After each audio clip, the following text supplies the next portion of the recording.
Hi, my name is Ken McAlpine. Welcome to Ventura TV. We're pleased to have you. Our guest today is Charlie Fawcett. He's a 17-year-old senior at Vista Real High School, and he's a competitive surfer with some major competitive accomplishments already. He's also an all-around nice kid whose joy of the ocean is segued into helping others less fortunate. Welcome to the show, Charlie. Thanks, Ken. I'm stoked to be here. Yeah, I'm thrilled to have you too. And it's sort of nice too. Charlie is a friend and an excellent surfer, and he's always kind to the older people out in the water, which is a nice trait. So Charlie, I wanted to ask first, when did you get started surfing? Well, I started around when I was about 8 years old. I've always grown up around the beach, and so it's kind of natural that I got into the water, and I learned how to swim before I learned how to walk, so it was kind of inevitable to get in the water and start surfing and boogie board and all that kind of stuff. And is this area, I think for our viewers who don't know much about surfing, how would you describe this area in terms of surfing? Well, it's pretty good. We got a couple really good world-class waves around here, like Rincon, which is probably 30 minutes up north of Ventura, so it's really good around here. There's tons of good surfers coming out of this area, a couple pros, so it's a good area to be grown up in and start surfing. And how does the life of, I think a lot of people are probably curious, like how does the life of a competitive surfer go? I mean, you're still in school, but you travel all over the place to contests. Can you explain that to people, like how that works? Yeah, well, I go to school full-time. I'm a senior in high school, and I go to a charter school which allows me to go in once a week, and I do 2 courses where I get my work and I go in, turn it in, take my test once a week, and then repeat the cycle. I actually go year-round, so it's cool. I mean, I get to travel. They're pretty lenient with me, and as long as I get my work done, they let me go. So you got to be pretty disciplined. That kind of flies in the face of the Spicoli thing. Yeah, my parents are, can I go surf? Yeah, you can go surf, but you need to get your homework done first. And I was like, oh, okay, well, get my homework done. Okay, and you travel. I mean, to give people an idea, it's pretty intensive. First, let's just deal with the logistics. I mean, you compete all around the state and elsewhere too? Yeah, I go, I'm down south every other weekend or up north, and, it's basically from Santa Cruz to San Diego, which is, every other weekend is a long drive, or so, yeah, it's all over the place, and then, I go out to Hawaii every year and go and surf out there, so it's fun. And now a lot of people, I think, who don't know much about surfing, and especially competitive surfing, probably don't know how ferociously competitive it is. And, for instance, in any professional sport, to reach the pinnacle is just a small percentage are able to do that. And I know that may be your long-term goal. We'll discuss that in a minute. But how competitive is surfing? It's really competitive. I mean, everybody wants to win, and, surfing is kind of a mellow sport to the mainstream kind of people, and it's a lot goes into contest surfing, and now people are starting to train a lot and get their whole equipment down and all that kind of stuff, so it is very competitive. People are like a lot of kids my age are getting really into it, and they're focused, and it's no one wants to lose. Now, do you train outside of the water too? Somebody the other day was saying to me, Charlie's gotten really big, and I'm thinking, I wonder if he's doing stuff outside of the water. But yeah, I ride my bike a lot, and then I skateboard a bunch, which gets my legs, really strong and helps me, get my turns down, which is kind of muscle memory if I'm, surf skating or something. But yeah, I mostly just ride my bike, and I mostly just surf a bunch. I mean, that's the best kind of training you can do is in the water. So, yeah. And part of the sort of rite of passage for the best surfers, and you're included in that bunch, is Hawaii. It's kind of the grooming ground. Mm-hmm. And you made your first trip. How old were you?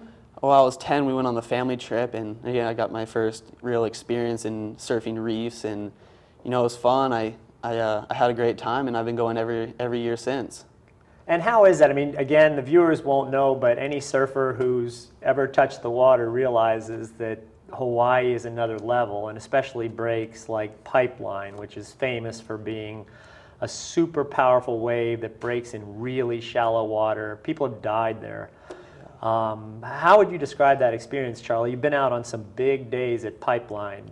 Tell our viewers what that's like. Yeah, well, I've been going out there for the past 6 or 7 years, and you know, this last year was probably the gnarliest and biggest I've ever surfed it. It was during the Pipe Masters, actually. After the contest, I was out there surfing every day, and you know, it was probably 15 foot, you know, pretty solid, and you know, taking off on a wave out there is terrifying. And along with the wave being so gnarly and big and scary, you know, the crowd is just as bad. I mean, there's hundreds of guys out there trying to go for the same wave you're paddling for, and you know, you got to worry about not dropping in on somebody and jeopardizing them, and someone dropping on you and getting hurt. So, you know, it is very scary out there. And what's going through your mind while all that, I mean, there's like so much action. I mean, there's spray and shouting and the cannonade of the wave and just all this stuff going on. And you got to be pretty focused too, right? Or, I mean, you got to be focused when you make that drop, I suspect. Yeah, you have to be pretty in the zone. You know, a lot of guys are terrified of that wave, along with me. So, being out there is just half of it, and then catching a wave is a whole nother battle. And then you got the people out there too. So, you know, I mean, the last wave that I got out there, the last time I was out there, I broke my board, and I was looking down at the reef, and I was paddling in and into the wave, and I look down, there's black, and then there's white holes there's white spots in the reef, whereas like caves of the sand popping through, and you know, it's not a very cool sight to see, knowing that, you know, you could probably hit one of those and get hurt.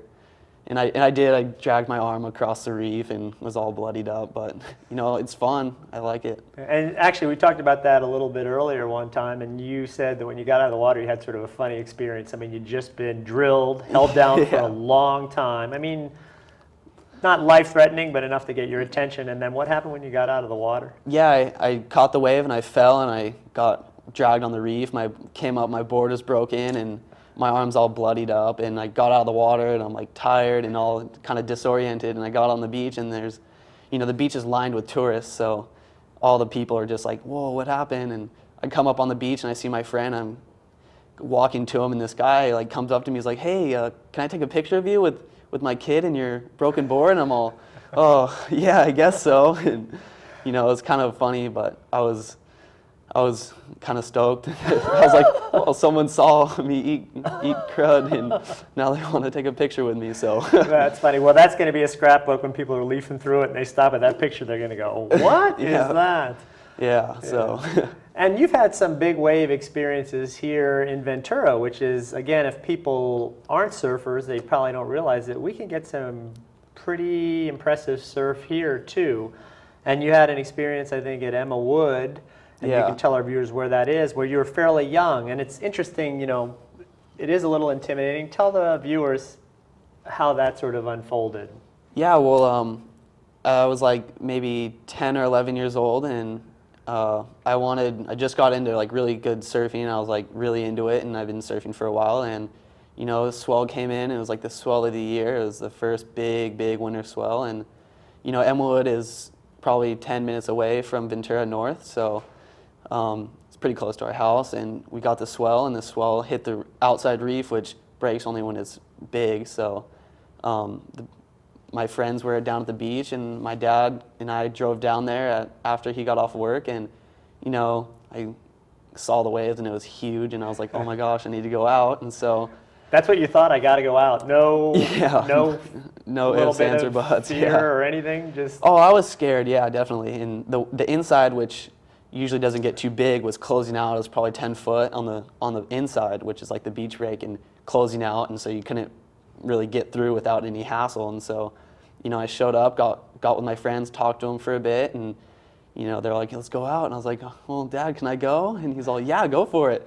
So I got my suit on. I was riding like a 6.0 shortboard, which is probably a couple feet too big for me, which was a good step up. But got a leash that was probably 1/4 inch, 2 inches, or an inch thick, and it was, he kind of just gave me a hug and said, have fun out there. And so I paddled out and got a couple really fun waves. It was very scary, but it was fun. So. And it's funny, you said that something inside, you said, I gotta go. I mean, is that sort of, to be a top-level competitive surfer, they're a little bit different, I think, you know, than recreational surfers. Do you have to have that sort of, you know, I gotta go? Yeah, I And mean, that's innate. yeah, if you want to kind of get into the surfing, you know, as a career, you know, contests aren't always when it's small. They can't really, you know, always hold it when it's small. They want it the best surf possible, and you know, it's sometimes is huge, and you know, someone is in a heat and they get a good wave coming to them, they got to go, and so you just got to put your head down and paddle as hard as you can and hope you don't get worked. What's funny, there have been instances, I remember a long time ago, actually before you were born, there was a contest at a place called Bells Beach in Australia, which you know, and it was so big, even the pros balked. Yeah. You know, and that sort of thing. It's just, I mean, you're dealing with an element that's beyond words. Yeah. But now I'm going to ask you what it's like. How would you describe, what's the ocean given you, Charlie?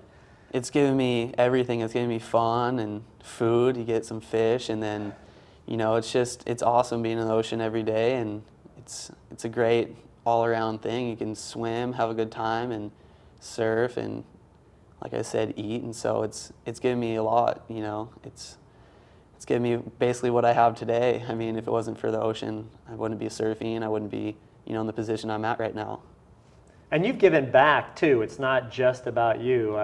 In talking to you and your parents, you've worked with autistic kids, you've worked with kids with cystic fibrosis, and you've seen some pretty interesting things in terms of what the ocean did for them. Can you tell us a little bit about that?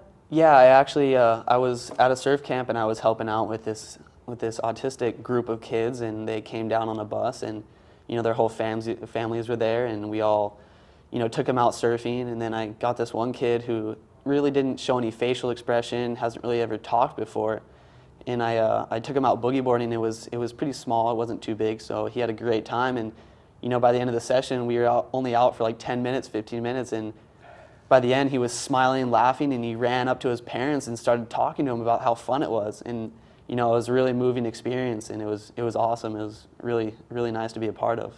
Did that surprise you? Or having spent a lot of time in the ocean, do you think there's a touch of magic there? No, it didn't surprise me. I mean, you know, there's always miracles that can happen, and the ocean definitely will bring them out, and kids, and you know, it definitely brings the best out of people. And how about your long-term goals, Charlie? I mean, you're only 17 now. You've got all kinds of incredible accomplishments already, but it's a long road. What do you see down the line? Yeah, I'm only 17, so you know, I have a lot of work and time ahead of me to need to put into the water and into my surfing. But you know, the ultimate goal is to make the world tour. So, and you know, it's going to take a while to get there, but a lot of hard work, and you know, I feel like I can get there if I put my head down and stay on the right track, and I feel like I can do it. Thanks to Charlie Fawcett for coming on the show. I'm Ken McAlpine, and thanks a lot for watching.